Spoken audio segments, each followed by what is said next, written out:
Welcome to the Permanent Problem Podcast. I'm your host, Brink Lindsey, a Senior Vice President at the Niskanen Center. Each episode, we take a deep dive into the messy and uncertain transition from mass affluence to mass flourishing, exploring what I call capitalism's triple crisis and the potential for rising above it. Hello, everybody, and welcome to the Permanent Problem Podcast. I'm delighted to have as my guest today, Jonathan Rauch, who's back for his second time on the show. Jonathan is a Senior Fellow at the Brookings Institution, a writer at The Atlantic, and the author of a number of fine books going all the way back to Kindly Inquisitors and then most recently Cross Purposes. Jonathan, great to have you on the show. Nice to be with you, Brink. So Jonathan and I agree about a lot of things, but on today's show, we're going to talk about things that we apparently disagree about. So we're both liberals, small L liberals in the classic sense of that term. We believe in the moral equality of all individuals, popular self-government under the rule of law, the market economy, what Jonathan calls liberal science. We also both believe that liberalism is on its heels in the 21st century, facing aggressive and self-assured challenges from both the extreme left and extreme right. Where we seem to disagree is on how liberals ought to be reacting to this contemporary challenge. So there's a whole shelf of books now that have been written in recent years on what's ailing the house of liberalism in the 21st century. I wrote one of them, and you've reviewed several of them, including mine, and you've developed a consistent critique throughout those reviews. Here's how I put it, and then I'll let you clean it up. So, in general, liberalism's capacity for self-correction is one of its greatest strengths. So, of course, self-criticism is an essential part of healthy liberalism. But in the current political crisis, you argue that some liberals have been going too far, going past responsible liberal self-criticism to wallow in over-the-top liberal self-flagellation. You've called this a failure of nerve, making unnecessary concessions to our enemies that only serve to add further momentum to their attacks.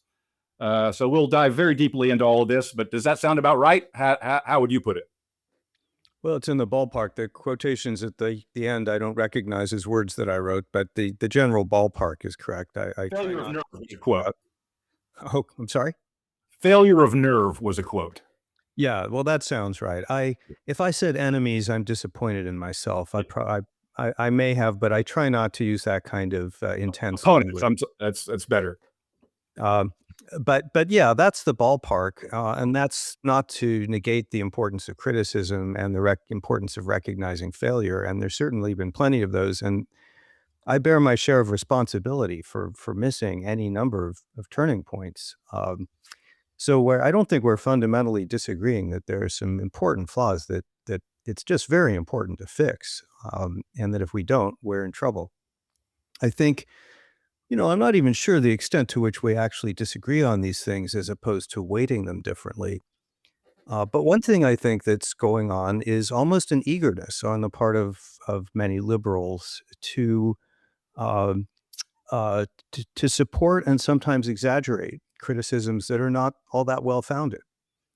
Another tendency I see is a tendency to underrate the strengths of liberalism and to fail to go out and tell people about those strengths. If we don't tell our story, no one else will. And then a third thing that I've emphasized increasingly recently is my concern that we're naive, that we're playing a different game from our political opponents. They are using methods of psychological warfare in what they see as a relentless contest of wills.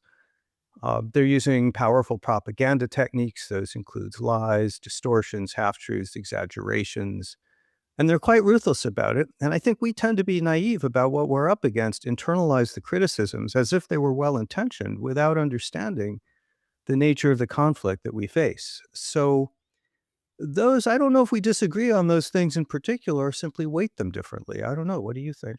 It could be. So I'll put my opposing position. That the political crisis that's gripping the United States is not just gripping the United States, it's gripping basically all liberal democracies, or many liberal democracies around the world, and some less advanced countries as well. So I see this as something that's not America specific. There's something deep and global going on. And I see I see this problem as both a product of and a misguided reaction to some real and serious failings in contemporary liberal society. Not problems with deep-seated problems with the principles of liberalism, but failures in how liberalism is being applied in contemporary liberal society. So I would say that you could call our political situation a legitimacy crisis for governing elites and established institutions, that a critical mass of the public has simply lost faith in those elites and those institutions, and thus is vulnerable to or interested in what you might bloodlessly call anti-system politicians and more colorfully called demagogues. So in this situation of a legitimacy crisis, I think the first step is to recognize publicly that it exists, to declare that you understand that there has been a loss of trust and that trust needs to be rebuilt. So from my perspective, scolding liberals for being too willing to interrogate and face up to their problems is really just to perpetuate the complacency that has allowed issues to fester until this backlash exploded in our faces. So to put our positions in the starkest terms, I'm giving aid and comfort to the bad guys from your perspective, and from my perspective, you're, Alfred E. Newman, what me worry, the complacency, which is what got us to this pass in the first place. So I will say that our positions are not idiosyncratic. That is, I think that we personify two sides of a split within Team Liberal these days. There's been a number of people who've written about this. Back a few years ago, Alana Newhouse wrote a piece in Tablet called "Everything is Broken," talking about the people who see institutions as fundamentally broken versus fundamentally good and sound.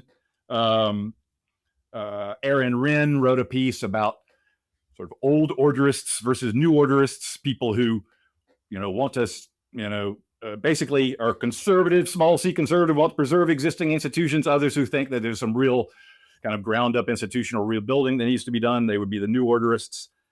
Most recently, Marlena Laruelle, if I'm pronouncing her name correctly, did something on sort of the distinction between liberal reconstruction and liberal restoration. Reconstruction sort of rebuilding to make us, ready for the 21st century, versus restoration, getting back what's rightly ours after the usurpation of the past decade.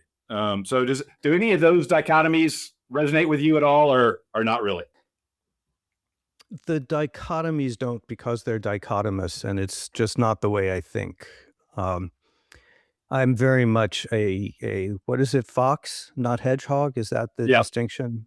Yep. I'm trained as a journalist. I came up through National Journal, a policy magazine. I work at a place called Brookings, which is a policy institution. And the way I think about the world is a big bundle of problems and challenges, and no two are quite alike, and they all require responses, and some of them are very urgent right now. But I don't really know how to generalize into these, grand narratives about the world. That just doesn't make a lot of sense to me. The interesting Brink, about your summary of your worldview is, until you got to the very end, the summary, which, as you said, was intended to heighten the differences. I agreed with every word of it. I literally could have written every word of that myself. There is a legitimacy crisis. It is global. Voters are unhappy everywhere. We may differ in that I place the source, the venue of those dissatisfactions, primarily in the political realm. I think that's where most of it is coming from. But there's simply no doubt that we face that kind of problem. And in fact, just yesterday, I was planning out with a friend what I hope will become a podcast series, looking at the global sources of this dyspepsia and unhappiness, because it's rocking every country in the world. Britain just went, 7 prime ministers in 10 years? Yes. Yeah. France, Macron is a perfectly competent president of France. His approvals are like in the teens. We're seeing the authoritarian populist trend everywhere. Pretty much weirdly, only Italy in Europe seems Yes. stable. Well, I And mean, they elected a populist, but then she kind of moderated in power. yeah, and she's popular, and Japan seems to be doing okay for the moment. They went through a period of instability. Anyway, you probably don't want to get into all the global stuff, but the point is that there is a crisis, Yes. and it is global, and denying it would be unrealistic and silly. Um, so so it's at that level, it's a little unclear to me what we're arguing about, except that I do think a lot of people go first to, well, let's call it blame liberalism first. Say it's got to be all our fault. I think they're ignoring the malevolence of authoritarian populists and others who are using very powerful methods of propaganda, political organizing, deliberate nihilism, the way they use media and social media. That's not something we're doing. And I worry that if all we focus on are, yes, the real problems that we have to solve, first, if we globalize those not in the sense of worldwide, but in the sense of it's one big story, and two, if that big story is all our fault, then I think we will fail to address what we're really up against. So I certainly don't think our problems are all our fault, but they don't have to be our fault to be our problem. Um, so there's two kind of separate questions, and I hope we'll have time to get to both time horizons. But so first, and the one that's more acute and gets temperatures more elevated is how should liberals react to this current political crisis, the backlash from left and right extremes. There's a second question, which really my book was more aimed at, which is how is liberal society doing more broadly, and where does liberal society go from here? What is the path of liberal progress and growth? So, issue one is about how to beat the bad guys and keep liberalism going. The second time horizon, the broader, the longer view, is about the direction liberal society ought to be going in. What I call the permanent problem is going to stay here, even if we solve the current, political distempers. What I call the crises of inclusion and dynamism will still be with us. The challenge of translating mass prosperity into mass flourishing will still be with us. So I see in that second bigger view, I see the crisis of politics that we're through now is just one element that's embellishing and making more difficult deeper underlying issues.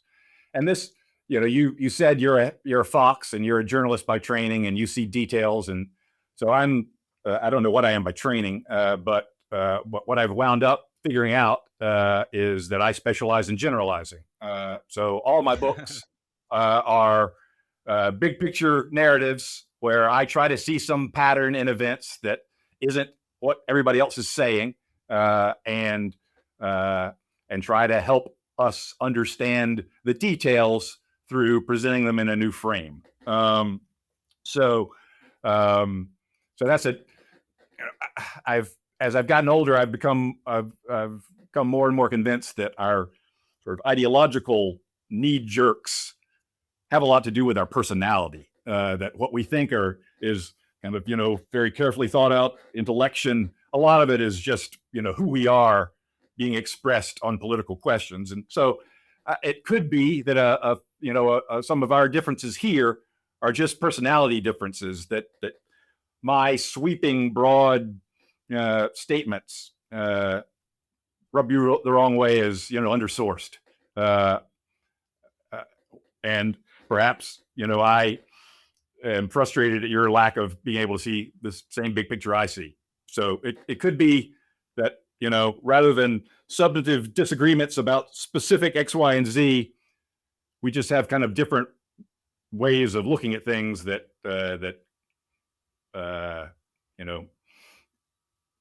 Well, I think there's have their certainly different strengths and have their different weaknesses. I think there's certainly something to that. I guess I'd use the phrase intellectual style, and Yes, ours sir. ours do rub up against each other. That said, over the years, I think we've known each other 20 plus years, and I've learned a lot from your style without without being able to take it on board as my own. And let me try something that might be helpful, which is to try to explain what I think I'm learning from the work that you and others are doing as it gradually evolves. I, like a lot of us, am very much on a journey in what I think are uncharted waters. And my starting point for that journey was past tense, also still is to some extent. But my starting point was the voters in America and the world don't know how good they've got it. They enjoy a level of peace, freedom, prosperity, and knowledge, which is unparalleled in human affairs. And that's especially true of the United States of America, which has never been more prosperous, more secure. Lifespans have never been longer, 2-year dip recently. And you can recite all those things as well as I can. And so aren't they being more than a bit spoiled to think that now is one of the worst times in American history? Isn't there just at some level a fundamental failure of perception here, and maybe also a failure on the part of liberals to tell our story in the way that, Ronald Reagan so effectively did? Tell stories about peace and freedom and the shining city on the hill. And so that's kind of where that's where my priors were. Sense that there's almost a kind of immorality in people's not understanding and appreciating how fortunate they are to be Americans and how fortunate they are to be alive right now. Okay, that's the starting point. The second thing that happens is what you said so well earlier, that I might have written it and wish I had, which is there's a crisis. People are angry and dissatisfied with the system, especially but not only the political system, and it's worldwide. So, are they unhappy about nothing? Are they simply deluded? So my first step in my journey is there must be something there that I'm not seeing. What is it? So then comes a series of things that I think are happening. They include a global migration crisis, which is very unsettling, the rise of social media, algorithms that are antisocial, all of that stuff, bifurcation. This is something you've written about eloquently. The very different economic and social pathways that people with college educations and people living in urban environments are taking from people without those things. If you look under the gross numbers, you see this strong divergence. And more, I could go on. And those are real. And then the next thing that happens is a series of books, of which yours is one of the first and one of the most ambitious. But all of them grappling with aspects of these problems and telling bigger stories than I'm used to hearing. And collectively, I think they begin to gravitate toward a story about meaning and fulfillment. That they're fundamental human needs, which can't be measured in terms of the things I'm used to measuring, which need to be filled, which are not getting filled, and which is one of the factors, not the only one, but one of the factors that's driving this deep dissatisfaction. And you and Adrian and Zakaris and Hunter and others are circling around this and beginning to define it. And I'm struggling with it, trying to understand it. But I am coming to see that what you call mass flourishing and what others might call the pursuit of happiness, that seems to be where a core locus of problems lies. And that's a place that I need to get more centered on. Does any of that make sense? Absolutely. So let me start at your initial reaction, because I share it, at least partially, which is, that, of course, the United States and other advanced democracies are quite simply the richest, healthiest, best educated, most humanely governed societies in human history, just without question. The amount of physical suffering that was just par for the course a generation or two would be it's just utterly unbearable to contemporary psychologies to think that people would have to endure that kind of loss on the regular. So, but this is a story of liberalism not doing anything wrong, but nonetheless producing circumstances that then are unfavorable to its sustainability, right? So liberalism, and this is an old cyclical history story. Liberalism makes people rich. Being rich makes you spoiled and taking things for granted, and don't know how good you have it, and willing to blow it all up on the chance that something could be better on the other side of the explosion, and then you end up in ruin, right? So that is a story in which there's no failure of liberal principle. It's simply, history is irony in motion. I don't know who said that, but I have to look it up. But it's a wonderful saying. But again and again, terrible things produce in the end beneficent consequences, and wonderful historical breakthroughs end up having a terrible dark side. That's just the way history works. So we have conquered poverty in the advanced, economies, which is something that absolutely was beyond, human imagination, that we were capable of doing this. And yet we have made poverty a marginal tragedy, not the normal lot of human life. And yet, so by solving that enormous problem, we've created a host of new problems, and we're floundering and dealing with those, which is, so this is, you can say that, so I agree with you, right? I do think that there is an element of degraded civic virtue. So all of our founding fathers believed that free government, Republican government, government without, hereditary rulers, relied on a considerable amount of self-control, self-mastery within the populace. So if you're not going to rule yourself, you're going to be ruled by, by your betters. So the theory of Republican government is that people can rule themselves. So that imposes high moral expectations. So they all thought that a virtuous people was a precondition for a successful republic, and they looked to organized religion to supply that virtue. Even those who weren't particularly, Orthodox Christian.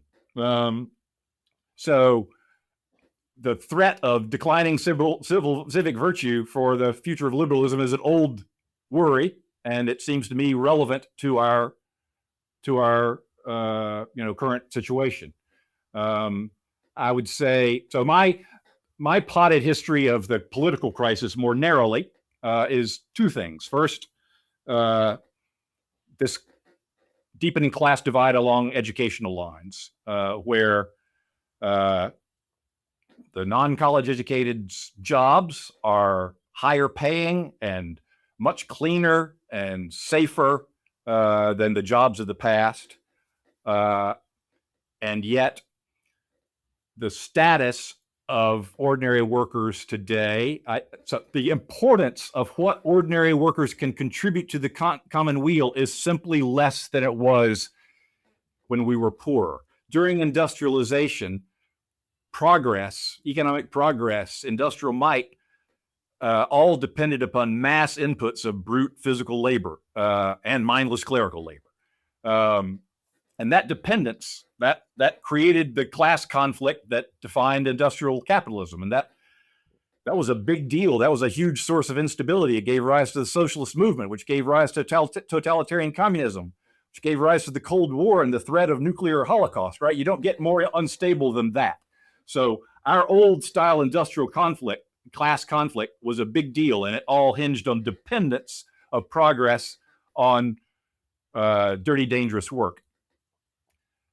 Our current class divide, I think, is the mirror image of that. It's based on the increasing independence of progress from the contributions of ordinary people. That more and more technological progress is something that is a game for highly trained specialists, and everything else we've either automated or outsourced to poor countries for the time being as a way station to automation. But the actual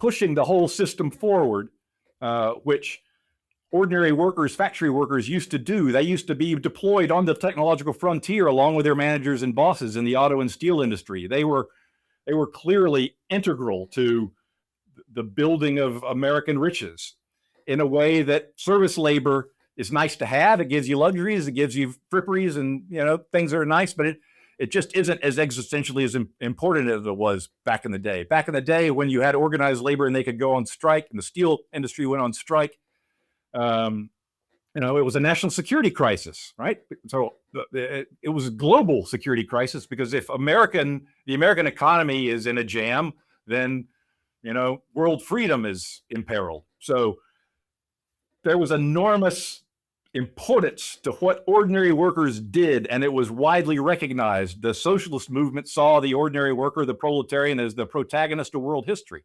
And liberal countries were sufficiently freaked out by the socialist challenge that they had to, do a good game of saying similar things, right? So we got all those lovely Art Deco kind of artwork glorifying factory workers. There's no analog glorifying, Walmart greeters or call center workers. So there has been, I think, beyond just what we call bloodlessly skill-biased technological change, where over time, highly skilled workers have been pulling away in income terms from less skilled workers.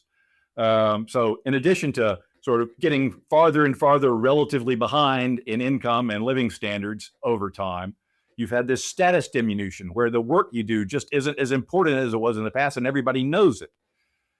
The standards for avoiding being a loser are much higher than they used to be. It used to be back in, antebellum America, you come off the boat as a poor immigrant, you've got nothing except a strong back and a willingness to work hard. There's free land, free if you can steal it from Indians. There's no qualifications you need to go as high as anybody can go in American society. Whereas now, if you don't graduate high school, then you're a stone cold loser. And really, if you don't get a 4-year degree, you're pretty much, excluded from a good shot at a job in the meritocracy, and therefore you will consider yourself outside the elite, out on the outside looking in. So I think there's been a whole lot of kind of, marginalization of the status of ordinary workers. On top of that, then you've had the political marginalization of ordinary people as participants in politics. Once upon a time, you had all these mass organizations, you had unions, and you had other big mass organizations, the Grange for farmers, things like that, where you had local, units, and they had local leaders, and you build up to national leadership, and those big mass organizations would sort of train leaders from the ranks. Over the course of the 60s and 70s, all those mass organizations got outcompeted by special interest, single issue kind of professional nonprofits, where the only membership is writing a check. They're all staffed by highly, educated, college educated professionals.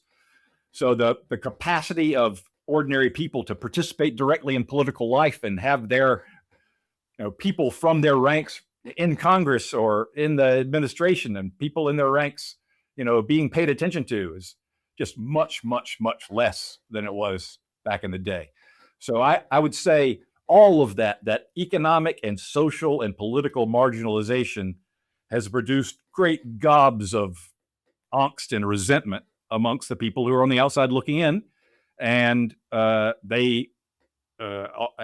it has manifested in the populist right, and they are looking for candidates who inspire the fear and contempt of those elites and who threaten to, burn it all down.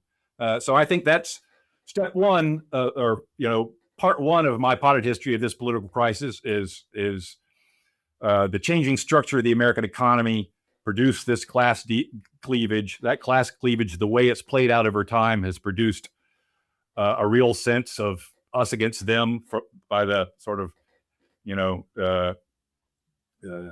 ordinary folks majority versus the professional and managerial elite.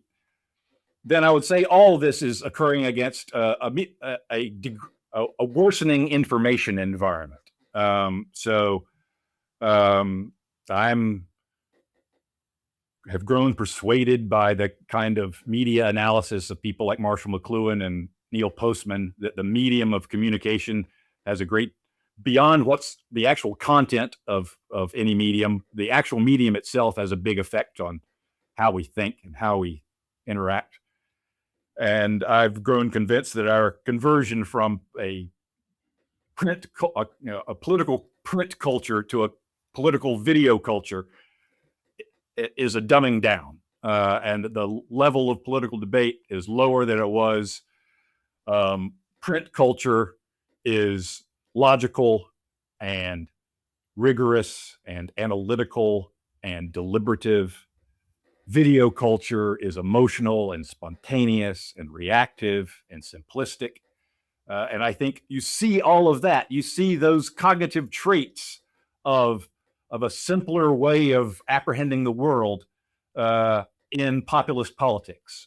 So here again, this is a byproduct of affluence, our current media technologies and the media culture in which we live.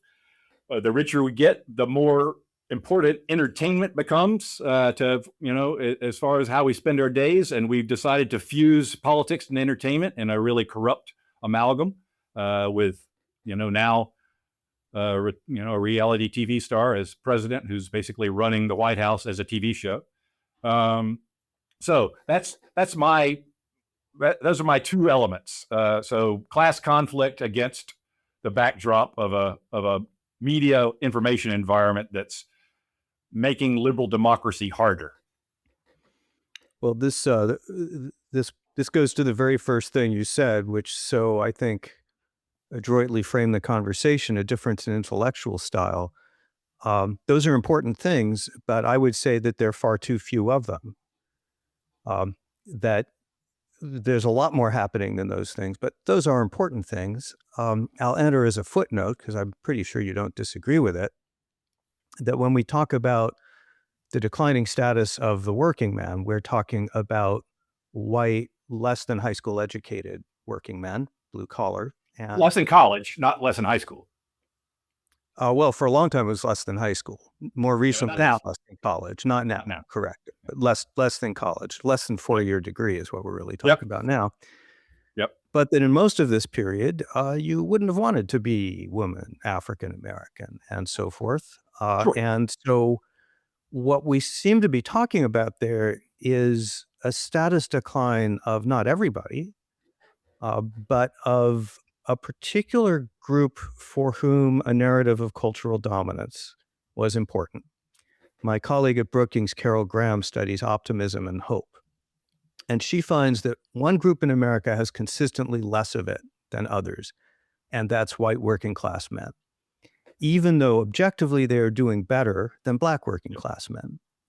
And she thinks, the evidence doesn't pop out of the numbers, but she thinks that's because the life story of black working class men in living memory is one of improvement in status. Yes. And that's not true of white working class men. This all begs a question, which we don't need to get into, of how sympathetic should we be to people whose narrative is that they think that they should be the social template that dominates the country, and they no longer have that privilege. Those of us who are members of marginalized communities would say serves them right. But as a factual matter, the story that you tell is true, and the media story is also true. The way I hear these things, or maybe contextualize them, is different, though, or maybe different, which is that those are among the things in a big bundle of vectors in a complicated society, which is pointing in a negative direction. And that our job is to figure out what the vectors are that can be changed. Yep. And try to turn them around. I tend to point to other vectors ahead of those. I think status is important, and social media important, absolutely. But I look at broken political systems, for example. I look at, in the United States, the primary system. In France, Britain, they made similar mistakes. They over-democratized. And I see stuff that can and should be repaired. For example, I see bad choices that were made along the way that were not necessarily the inevitable effects of technology. We didn't have to do the McCain-Feingold law. People at the time predicted what would happen, and it did. Right. We didn't have to, fail to do the adjustment part of trade adjustment. That was a bad choice that was made in the 90s. On and on. So the way I tend to look at all this is not some historical discontinuity in which the whole system reaches a breaking point that requires some kind of radical or revolutionary reboot. I look at it as a rolling series of problems of types that we're not unfamiliar with. Let's not forget the status decline of farmers who dominated the economy, 250, how long would that be? I guess 200 years ago, and virtually disappeared. So I guess my analysis is more like, let's figure out the things that can be improved in this big bundle of rolling stuff and work on them. And then I'd add one more thing, which is I'm going to advertise my most recent book. It's called Cross Purposes: Christianity's Broken Bargain with Democracy. I think in the conversation that you and I and Adrian and James and Galston and others are having, and at the liberal LibCon, the thing that Sheikha just did. Yep. In all of this conversation, they're circling through it a question of who's responsible. So the question you ask in your book, it's about flourishing. Let's substitute happiness, and let's say pursuit of happiness. Let's say that people in America are very fortunate in many ways, but they're not very happy. So whose responsibility is it to make people happy? I define liberalism in a particular way. I define it as the concept that all humans are born free and equal. Not everyone believes that. As instantiated through three core institutions: science, liberal democracy, and market economies. And those three things, they rest on values, they transmit values, but they're not complete, and they never have been. And we know that because ever since John Locke, liberals have been telling us, you need to go outside this system to get the values that you will need to participate and thrive within it. All the founders said that, and you know this story, and you've told this story. In fact, I think you told it half an hour ago. So then there's a kind of implicit question of responsibility. Whose job is it to help people, not make people, help people feel fulfilled in life? I don't think that's the job of the scientific establishment. I don't think it's the job of the corporations and securities markets that structure our economy. And God help me, I certainly don't think it's the function of Republican and Democratic elected politicians. God help us if it is. I think it's the responsibility of social institutions, which are in some sense pre-political, maybe pre-liberal, and that the most important of those are religious institutions, and that the most important of those in America and the Western world, but let's focus on the US for the time being, is Christianity. And I argue in the book that Christianity has made some tragic mistakes over the past 50 years. First, the mainline churches and the evangelical churches. We don't need to get into the details, but that those were actual bad choices that have had bad consequences. And that So those will be mistakes by religious liberals, right? Religious liberalism screwed up. First by religious liberals, then by religious conservatives. The first well-intentioned, the second maybe not so well-intentioned. We can get into what that means, but the point isn't here to point fingers. The point is to say we can't fix that. I'm an atheist, homosexual Jew. But what I can do is go to my friends in the religious world and say, guys, we need your help. We cannot straighten this out within those core liberal institutions. Can we help you guys straighten yourselves out so that you can help us? I look with hope to figures like the Pope, who I think has provided a clear moral voice. I'm very enthusiastic about the initiatives that the Church of Jesus Christ of Latter-day Saints are taking. I've been talking to Episcopalians. They are looking for their voice, and to some extent, they found it in Minneapolis in January. So there is a growing awakening in the religious world that they need to step up. But the point I'm making is you and I can't fix that. That's not a crisis of liberalism per se. That's a crisis in the surrounding context. Well, you and I can't fix anything, Jonathan.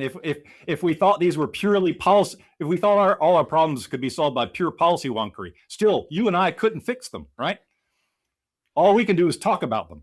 All we can do is talk about what's wrong and how things might get better. Well, but there's a lot you can do in Congress, right? If there's a lot you can do, if you're just in the party structures, you don't need a law to change the way parties choose their nominees. But at the level of policy, the world you and I live, there's not much you and I can do about the politicization of Sunday morning services. Right. So if we shift, to this whether liberalism over the longer term, what's the next stage of liberal progress? I think the challenges are overwhelmingly cultural. So this what I call that we're stuck in this no man's land between mass prosperity and mass flourishing, that we've raised our sights. We're no longer simply satisfied with full stomachs. We want meaning. We want fulfillment. We want purpose and belonging. But at least many of us are living under conditions that don't seem very favorable to give us those things. So I have a couple of thoughts. So first, on the structural side, the people who are flourishing today are the college educated by and large. They have interesting, challenging work, which gives them their whole life an arc through a career path. They have a lot of autonomy in their job so that they can feel creative and like their own boss. And so there's a lot of scope in work life for college educated professionals to develop and realize capacities and derive enjoyment therefrom, which is basically what happiness or flourishing is in the eudaimonistic conception. Eudaimonistic conception. But working people don't have that. So they get the external reward of the paycheck. They get some rewards from hanging out with people they like and enjoying some interactions with customers. But by and large, it's a slog. It's a lot of tedium. It's a lot of precarity. Sometimes it's a lot of abuse you have to put up with. So over the longer term, I don't see the prospect very realistic that someday everybody's going to have a really cool, interesting, fulfilling job. So the way I have come down is looking at the longer term. What we ought to aim for is, at least for most people who don't have the opportunity for having sort of intrinsically fulfilling work, we ought to try to move to a world where we're rich enough that participation in work for pay becomes much more discretionary than it is today. That it becomes kind of a phase you go through in life on the way to early retirement, kind of like schooling is for college educated professionals. It's a phase, but it's not your whole life. So I see moving beyond mass employment to a world where people are well enough off to live off their savings as the goal towards which economic progress should aim. But then what do you do with that extra free time? Basically, if you average it out over 365 days a year, people who don't work have 5 extra hours every day. How do you spend them? These days, the chronically jobless tend to spend them sleeping and watching television. So that's not very good. And that's why the prospect of AI, a productivity revolution that gets rid of all our jobs, presents, makes people horrified because they have no idea what to do. So we need to answer that question. What are humans for when they don't have to be doing something? I think the most obvious thing humans for is making and taking care of and hanging out with other humans in community. And that a major part of our sadness today is the breakdown and disintegration of our face-to-face relationships, which are the foundation for happiness for most of us. And the reason that has happened is that back when we were poor, face-to-face relationships fulfilled vital practical functions. So you had to have them. Your kids, first they were an act of God to just show up. Second, they took, they helped out on the farm. They took care of you when you were older. Your spouse was your partner in economic production. Your neighbors were an insurance policy against bad times. And also the only alternative to listening to the crickets for evening entertainment was hanging out with them. So your face-to-face relationships had obvious, urgent, practical functions. Most of those practical functions over time we have outsourced either to the marketplace or to the welfare state, so that now our face-to-face relationships have basically become consumption items, things we do because they're fun, but consumption items amidst a sea of expertly marketed commercial consumption alternatives. And I think the marketing is winning out at the margins all too often. So I hope to see a cultural turn recognizing what's really important in life, which at basis is other people, recognizing that more cohesive, more intensive, more demanding community life is the recipe for happiness for most of us, and encouraging patterns of institutional development that push in that direction. More broadly, becoming rich has vastly increased our ceiling for what we are capable of. It has made possible development of capacities and exercise of capacities that were unthinkable for people when they were locked in poverty and subsistence farmers. So our ceiling, our capacity to flourish has never been greater. I think our floor has gotten lower than ever before because we have all this insurance of wealth that we can be incredibly dysfunctional and self-destructive and get away with it to a degree that people couldn't in the past. So how do we manage that freedom? How do we figure out how to rule ourselves, exert real autonomy to aim for those higher things and indulge in the lower guilty pleasures, but not be overwhelmed by them? So we need cultural supports that help us identify and choose higher order goods over lower and possibly addictive pleasures. And the most obvious one of those cultural supports is organized religion. So even though I'm not a believer, it's hard for me to see a real cultural turnaround without it having a religious component. So, question for you. A lot there, and I don't think we're as far apart as we sometimes seem to think we are. When you think about the category of everything you just said, and admittedly, there's a lot in it. It doesn't fit in any one box. Do you see the failing that you're talking about there, the failing to meet needs beyond material needs? I guess they've been called post-materialist. Yes.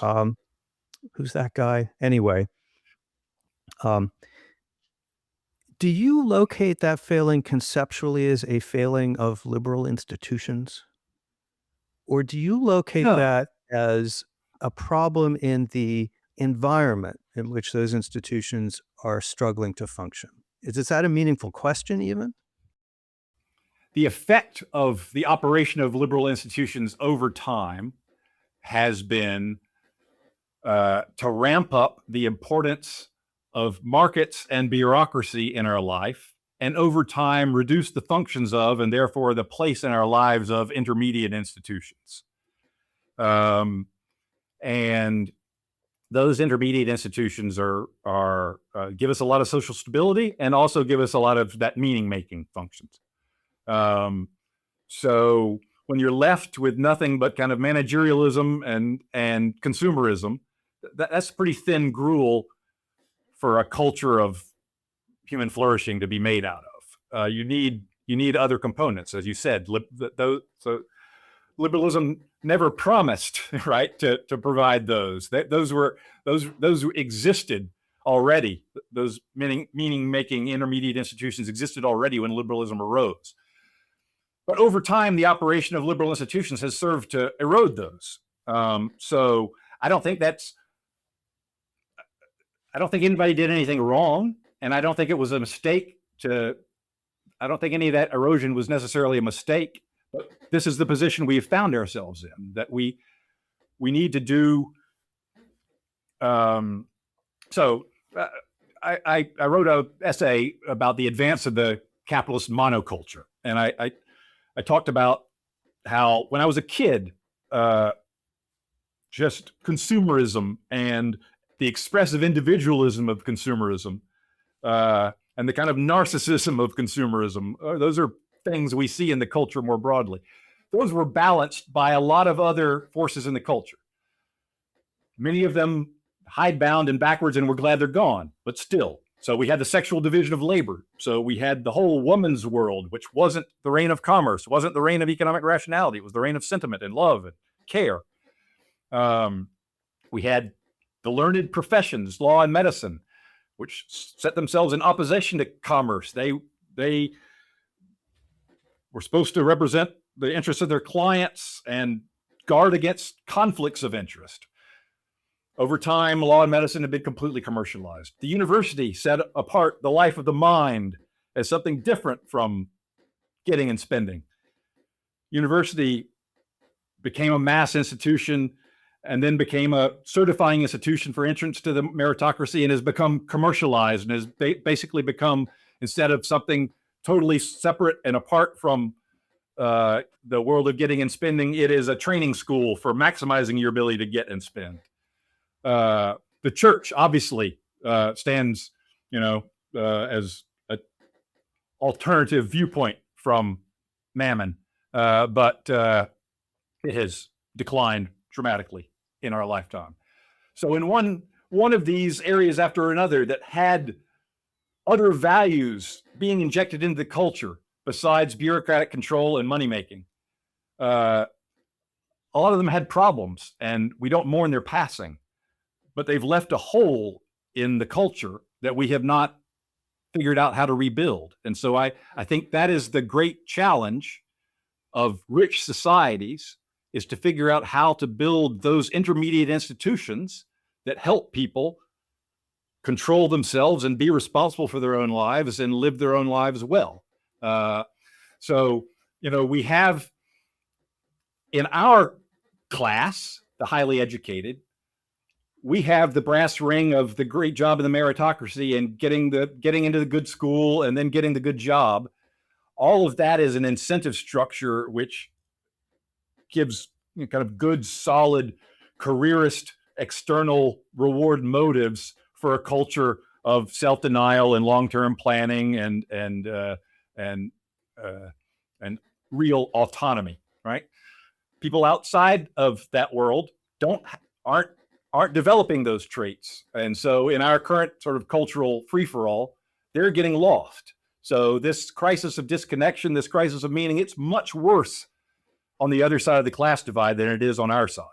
And I think it's there especially that I find it very difficult to figure out how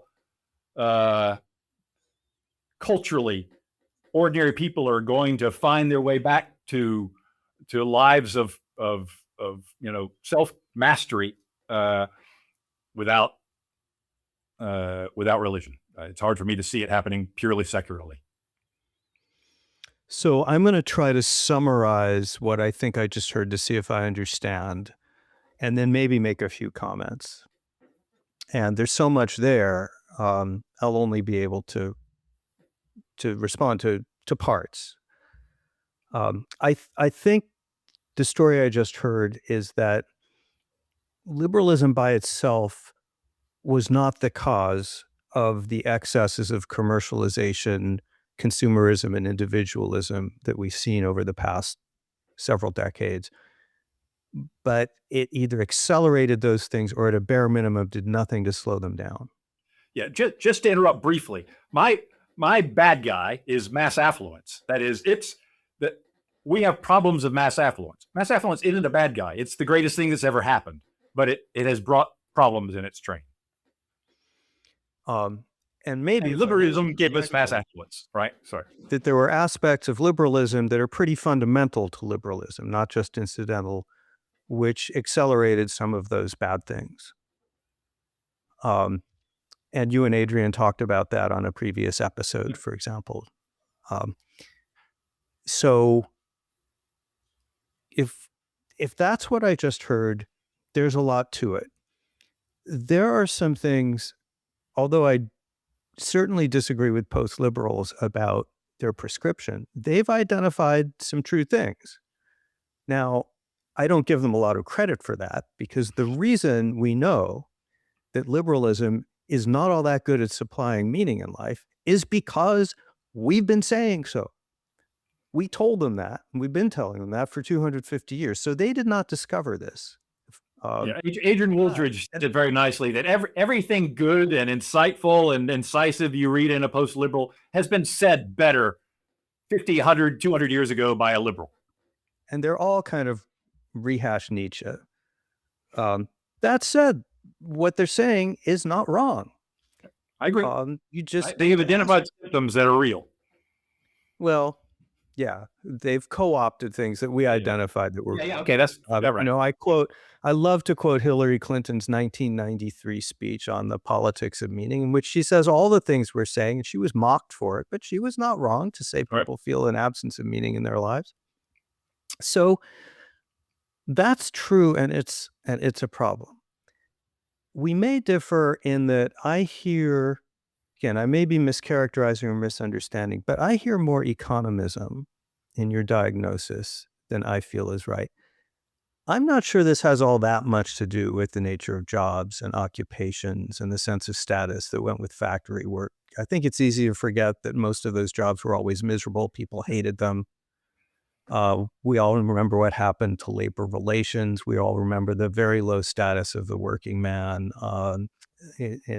So that may be a factor. I would put much less emphasis on the economy. I would put more emphasis on politics. I would put even more emphasis on our cultural institutions, which, as I said, are pre-liberal. Their failure to step up, their consumerization. They didn't.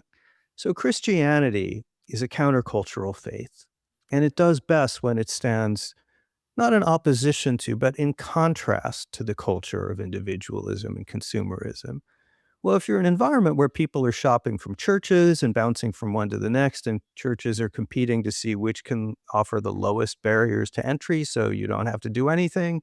In fact, one retired Presbyterian minister said it got to the point where there were whole church meetings in which the word God was never used. That's a choice, right?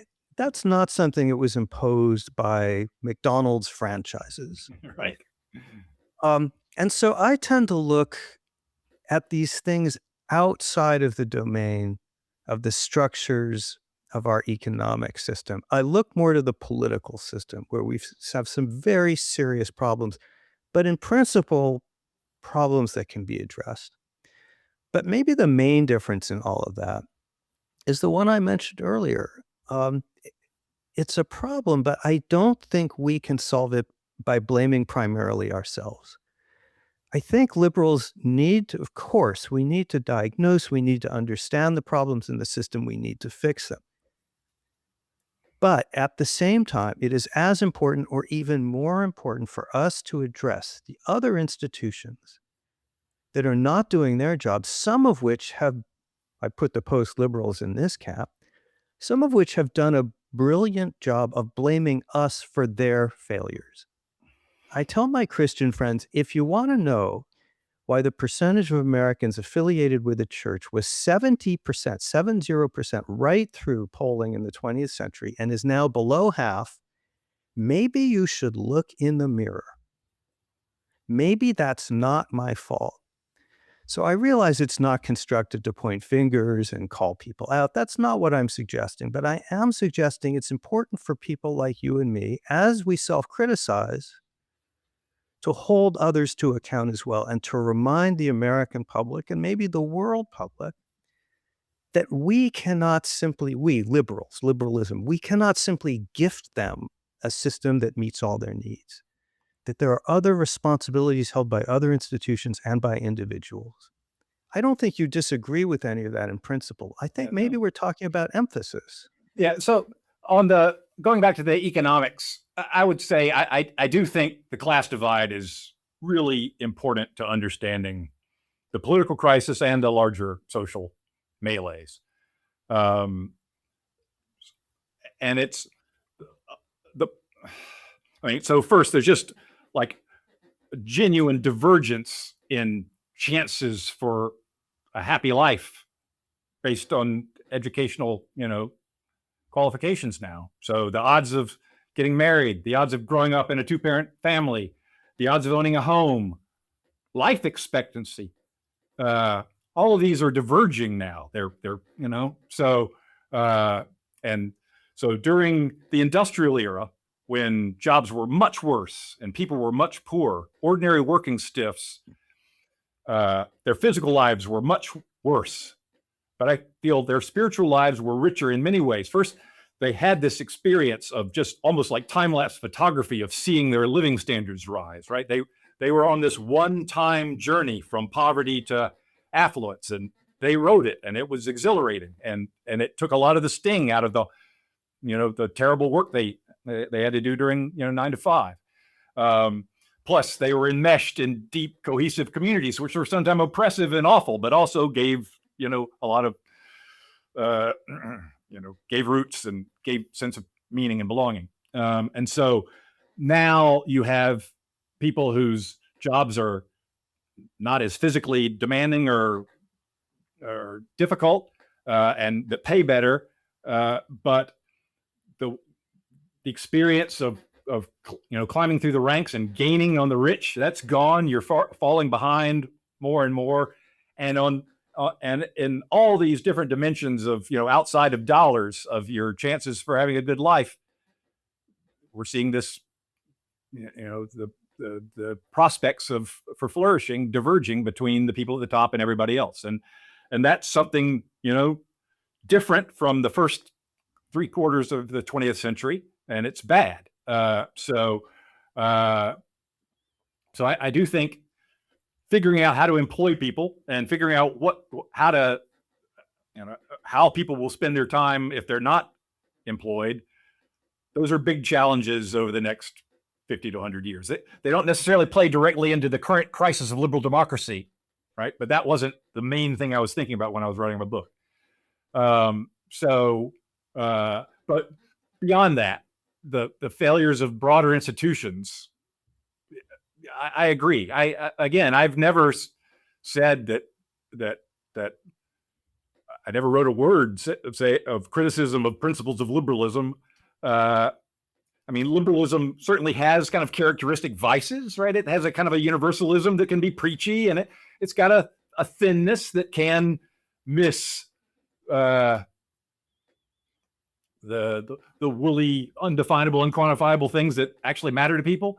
So it does have, some of those weaknesses, but the real problems that I think are threatening liberal democracy and the real problems that are making liberal society feel stuck and not really progressing, those are simply the as yet unsolved problems created by prior successes. So we are in the wake of the greatest success in human history, which is the marginalization of poverty. We have overthrown mass poverty. We have overthrown mass ignorance, and therefore we have given people the chance to have fully developed lives in a way that was utterly unthinkable before. Now we got to, figure out how to create institutions that realize that potential more effectively than we're doing now. And I think, we built institutions to get rich, and that happened. And in the process, that changed our culture in a lot of ways that kind of degraded a lot of these intermediate institutions. So now, for the next phase of progress towards real mass flourishing, we need cultural reconstruction and institutional reconstruction to build a life, proper for mass affluence, proper for being able now to concentrate on the really important things. Well, that sounds right to me. So the part that sounds especially right, maybe, or maybe I'm phrasing this or seeing this a slightly different way. You tell me. There is nothing new about disruptive economic change. We may be about to see the biggest yet. I don't know. Right. Um, Somehow we've gotten through this whole hour plus without talking about AI, but that's another can of worms. Well, yeah. Well, you mentioned it, and you were right to do so, because some people say that this will. There have been disruptions, but never this big and this fast. So we'll see. And all those people who we thought were at the top of the status hierarchy may be looking for work in 3 years. Right. I'm already hearing reports of, consultancies. A friend of mine's a consultant. He fired all but one of his junior analysts because the machine could do it better. And I said, well, what about the guy who supervises the junior analysts? How are you going to train him? And he said, well, I worry about that, but that's a problem I can't afford to deal with right now. Yep. So these disruptions are not new in nature. I mean, each one is different. And I think what I kind of heard you saying, or maybe I'm reading this in, but I think a lot of what's happening here is that we've always relied on institutions of civil society to help buffer those shocks.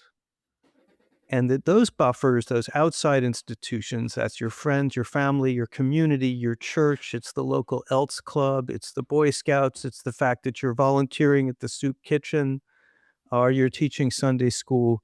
Those other sources of meanings which help stabilize people and communities when they're going through times of intense change, which, face it, is always, Right. more or less, that those have thinned out. And if that's the case, and if that's where we collectively, social critics, Right. need to focus primarily, then we're sort of out of the classic domain of federal programs and market structures and scientific inquiry. We're in the domain of a lot of people, individually and collectively, figuring out ways to rebuild their communities and sense of communities. And I don't think that of its nature can be a top-down prescriptive exercise. I agree. So one of the things that my last podcast guest was a guy, Phil Levin, whose business is helping people buy or build homes together with family and friends. So creating kind of compounds and with common living facilities, but aiming towards having cohesive, face-to-face communities with people So those kinds of things, people discovering, we're seeing a lot of this kind of backlash against excessive life online, and this kind of, we need to touch grass and get it. There's a, board games and vinyl records are becoming popular again. There's a general dawning cultural sense that we need to reconnect with the real and the physical, and I think also with the social. And so that's a lot of what I'm hoping to do over the coming years, is kind of look for those green shoots of people who are engaged in these activities of nascent social reconstruction and highlight them. So I think that's right, though I would put even more emphasis on collective activities by institutions like churches, which are still at the top of my list. But yeah, I am like you. I'm seeing a renaissance of interest in rebuilding civil society. I'm part of that. I'm helping a guy named David Blankenhorn found a new nonprofit. It's called Civic Life, and we're going to try to bring conversations about core American ideas and, songs, documents, to living rooms and Starbucks and church basements and local civic groups, libraries. We hope maybe women's prisons. We're not going to do this. We're going to try to create means to catalyze it, because I feel like, so there are two big crises that worry me most. I'm going to really try not to drone on, but this might interest you. Should I do this? It's going to Okay. take a minute and a half. Okay. Both of them transcend Donald Trump. Both of them are probably global, but I'll focus on America. The first is the disconnection of people, especially younger people, from our civic traditions. A sense of nihilism and cynicism about the possibilities for ordinary people to contribute in meaningful ways to institutions of democracy. And a sense among many, burn, baby, burn, it's not working, burn it all down. I meet young people all the time. I talk to them about this. They can't typically name even one institution other than their family that they believe in. They're still idealistic, but they don't see how to invest that. And I tell them, look, the challenge for your generation, I'm checking out. I'm a baby boomer. We caused this mess. Sorry. You guys have to figure out how to rebuild institutions that you can have some confidence in. I can't do that. And politics can't do that. I don't know if they can. And that worries me. So those two things worry me. Those are two things. One is disconnection from our civic heritage, our traditions, the American story, and the other is disconnection from institutional life. Both of those things, to the extent that they're real, I keep coming back to this, but I think to address them, we need to refocus more attention away from the real and alleged failings of our market economy and consumerism and all that in jobs. And we need to push that attention outward and ask people, what are you doing in your community that you think could actually help? Let's sit down and try to figure out, what can we do as Americans to try to improve the situation wherever we have leverage? So it's disconcerting for a couple of DC policy wonks to not have a policy to-do list to solve our problems. But I am convinced with you that this is ultimately a cultural problem, and cultural problems are the biggest collective action problems. They ultimately are, what do we all think and believe, and how do we act on the basis of those beliefs? And so that's the ultimate bottom-up enterprise, and we can do our part in our area to improve our locality, and with our voices that reach other people, we can point people in the right direction or highlight people who are doing good things. But this is this is humanity's story. They're the actors and also the writers and directors. And so it's, I am hopeful. I have reasons for hope that we can rise to these challenges.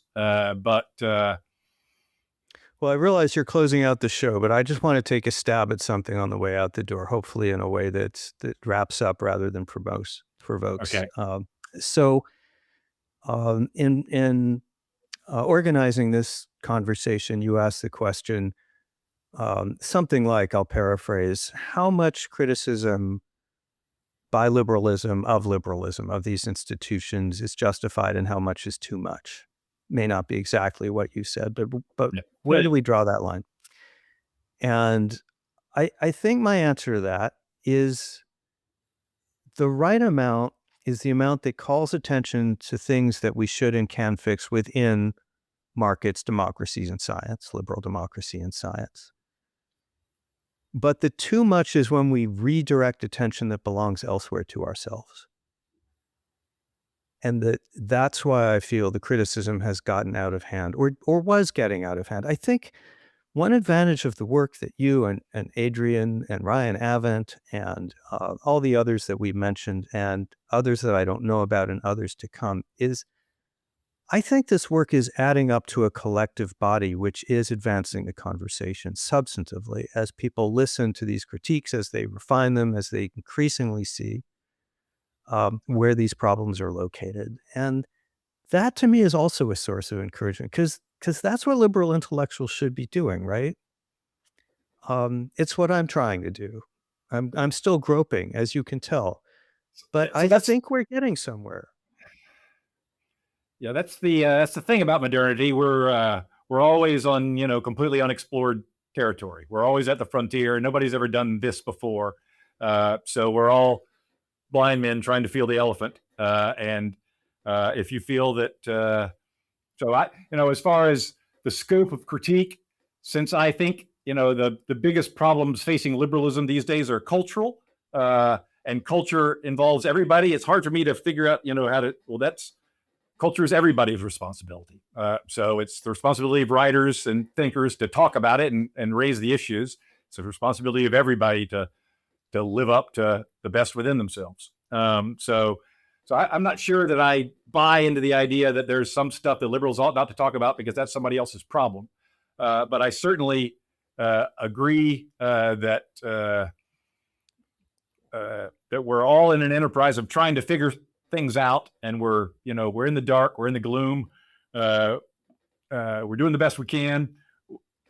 I know to have gotten to this point, I've made a lot of mistakes in my analysis of public affairs over the years, and so I'm sure I'm making some now. But in the great spirit of liberal self-correction, we keep talking and we keep trying, and that therein lies progress. Amen. So, thank you, Jonathan, for helping me to, feel the elephant here and try to make sense of what's going on in this vexatious political moment. Great having you on the show. Thanks for listening to the Permanent Problem Podcast. Check out my essays on the permanent problem over on Substack, as well as at the Niskanen Center website. And be sure to catch all our episodes on Substack, Spotify, Stitcher, Apple Podcasts, or wherever you love tuning in. Until next time, I'm Brink Lindsey, signing off.